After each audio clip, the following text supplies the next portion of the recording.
The glass breaks before anyone hears the insult. It's a clean sound, sharp, like a blade striking tile. For half a second, no one moves.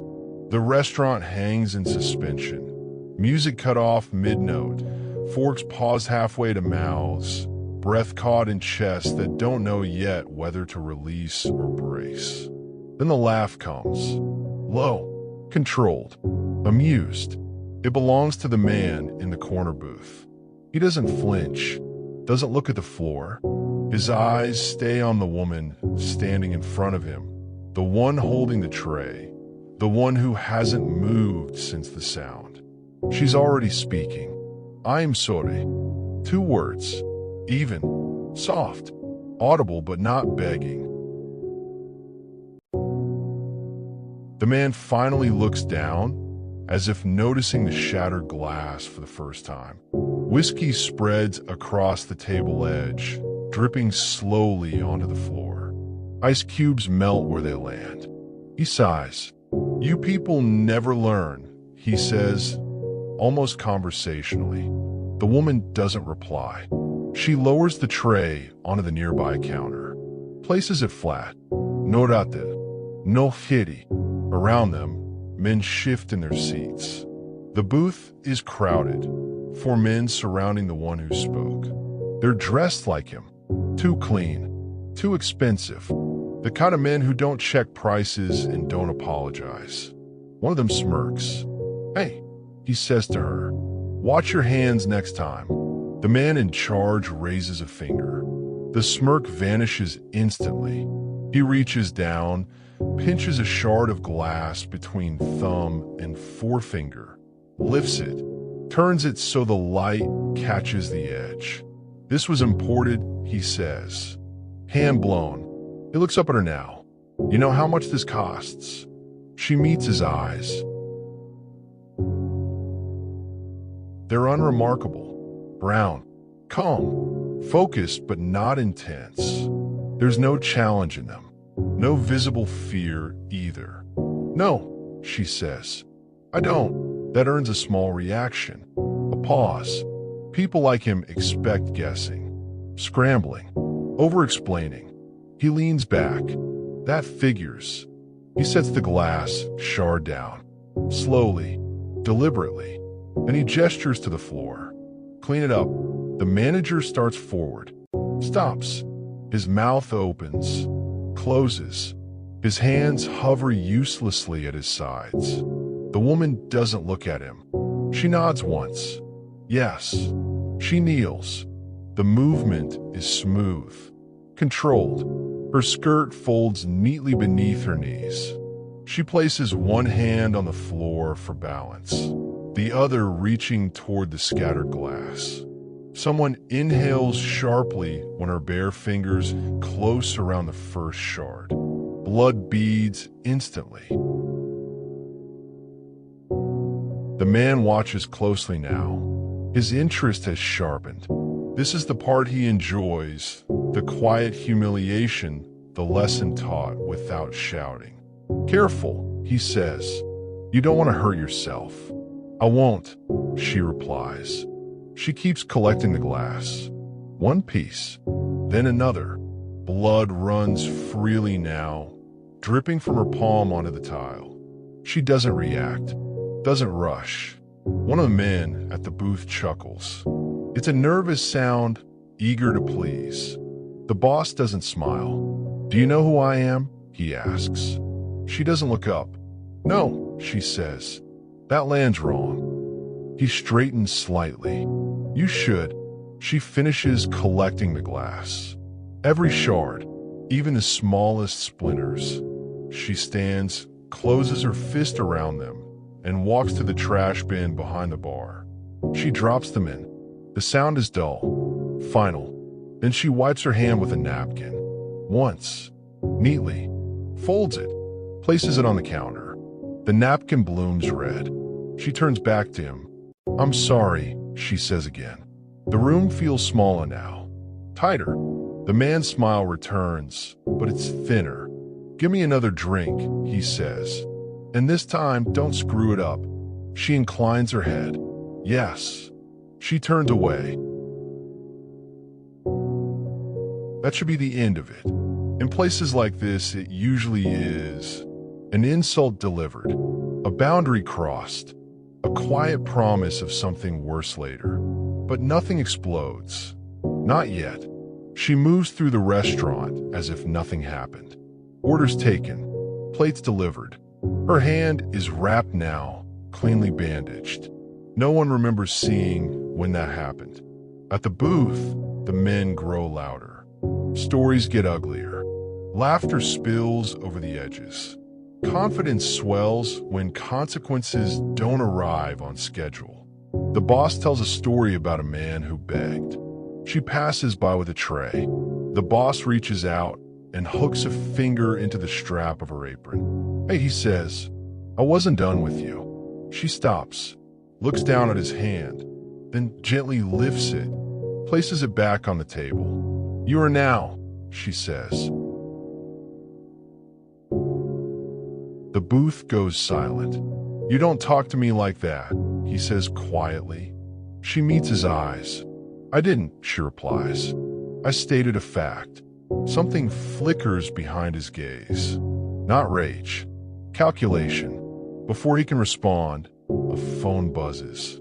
One of his men checks it. Frowns. Boss, he murmurs. Something's wrong. The boss doesn't turn. We're eating. It's the accounts, the man says. All of them. Locked. The boss exhales slowly. We'll deal with it. The waitress returns, sets a fresh drink in front of him. On the house, she says. He laughs. You think that fixes it? No, she says. It closes it. That's when he stands. The chair scrapes loud enough to make people flinch. He steps toward her, towers over her. What did you do? He asks. She reaches into her pocket, pulls something out, places it on the table. A small brass key, old, worn smooth. The boss freezes. Color drains from his face. One of the men whispers, "That's not possible." The woman raises one finger. The whisper stops. "Sit down," she says, and for the first time in years, he does. The chair finishes sliding before anyone realizes it moved. The sound is soft, controlled, final. The man, who moments ago filled the room simply by standing, now sits again, hands flat on the table, shoulders no longer spread. It isn't submission. Not exactly.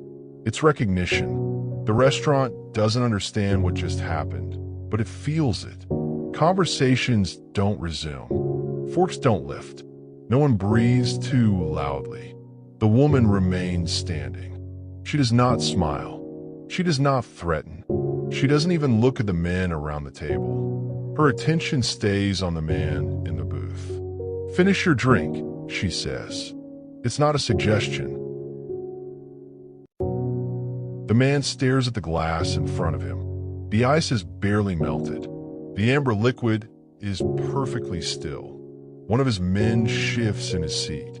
Just a little. Enough. The woman turns her head slightly. Not toward him. Past him. The movement is small. Almost dismissive. But the man freezes. The boss notices. His fingers curl once against the table. Uncurl. He lifts the glass. Drinks. The sound of swallowing is loud in the silence. He sets the glass down carefully, as if afraid of breaking it. "You don't belong here," he says. The woman nods. "No," she agrees. That answer costs him something. It shows on his face before he hides it. "What do you want?" he asks. She considers him for a moment, truly considers, as if weighing how much truth is necessary. "I want a night to end," she says. Quietly, one of the men scoffs. He can't help himself. Fear hasn't fully caught up to arrogance yet. "Who the hell do you think you are?" he snaps. The boss turns on him instantly. Enough. The word cracks like a whip. The man shuts up, The woman does not react. You think you can just walk up to my table, the boss says, lowering his voice, and dismantle things you don't understand? She tilts her head slightly. Understand timing, she says. And pressure. Outside, a siren wails. Not close, but closer than before. One of the men checks his phone again. His face drains. Boss, he whispers. The docks are shut down. All of them. The boss doesn't answer. Another phone buzzes. Another man pales. Routes are compromised, he says. Drivers aren't answering. The boss exhales through his nose. The woman waits. You did this, he says. She neither confirms nor denies it. I gave you an opportunity, she says. You declined. He laughs. Short, sharp, defensive. You think this is leverage? He says. You think this ends me? No, she says. I think this ends tonight. She reaches over, picks up the folded, blood-stained napkin from the counter, sets it gently beside his glass. This, she continues, is where you miscalculated. His eyes flick to the napkin, then back to her. You insulted someone you didn't need to notice, she says, in a place you don't control, in front of witnesses who won't remember your face, but will remember mine. The manager swallows hard. The boss leans back. You want an apology? He asks. Fiend it. He turns his head slightly, as if performing for the room. I'm sorry, he says. The words are flat, empty. There. Are we done? The woman watches him. No, she says. That's when the first scream comes from outside. It's distant, cut off almost immediately. Chairs scrape. Someone near the door stands, then sits again when one of the boss's men gestures sharply. The woman looks toward the entrance. Your people are leaving, she says. That's not possible, the boss replies. The door opens. One of the men who left earlier stumbles back inside. His jacket is torn. His eyes are wide. They're gone, he gasps. All of them. Phone's dead. Cars won't start. There are people asking questions. The boss stands again. This time, no one stops him. You think this scares me? He snaps. You think I haven't rebuilt before? The woman finally steps closer. She's within arm's reach now. You won't rebuild this, she says. His jaw tightens. You don't get to decide that. She reaches into her pocket again. This time, it's not the key. It's a phone. Old. Unremarkable. She sets it on the table. Turns the screen toward him. Presses play. A voice fills the booth. His voice. Recorded. Calm. Clear. He recognizes the words before the meaning hits him. A negotiation. A threat. Names spoken casually. Numbers. Locations. The recording stops. The boss doesn't move. One of the men whispers, "That was last week." "Yes," the woman says. "Before you came here." He looks up at her slowly. "You've been watching me." She shakes her head. "No," she says. "I noticed you. There's a difference." He understands that too late. Outside, blue lights flicker against the windows. Still not stopping. Still circling. "You won't kill me," he says. "No," she agrees. That scares him more. She leans in, just enough that only he can hear her. "You will disappear," she says, "and everyone who matters will understand why." She straightens. "Leave," she says. One of the men starts to argue. The boss raises a hand. "Go," he says. They hesitate. Then they stand, one by one. They don't look at her as they pass. The boss remains seated. "You could have taken everything," he says. "Why this?" She considers the question. "You spilled something," she says. "You didn't apologize." He laughs once. Broken. What happens to me? He asks. She picks up the key from her pocket, sets it back on the table. You already know, she says. She turns away. As she walks toward the back, the manager rushes after her. Wait, he whispers. Who are you? She stops, just for a moment. I work here, she says. She disappears through the kitchen door. The boss sits alone. Outside, the sirens stop, and somewhere unseen, something much larger finishes moving into place. He walks past the bar, past the door to the kitchen, past the place where she vanished. He does not look back. The night air hits him like a slap. The SUV door opens. A man steps out. Older, cleaner, no visible weapons. No visible tension either, which is worse. You took your time, the man says. I was finishing dinner, the boss replies. The man smiles thinly. She was there, wasn't she? The boss freezes. You know who I mean, the man continues. The girl. She's a waitress, the boss snaps. No one. The man's smile fades. No, he says quietly. She's not. They get into the car.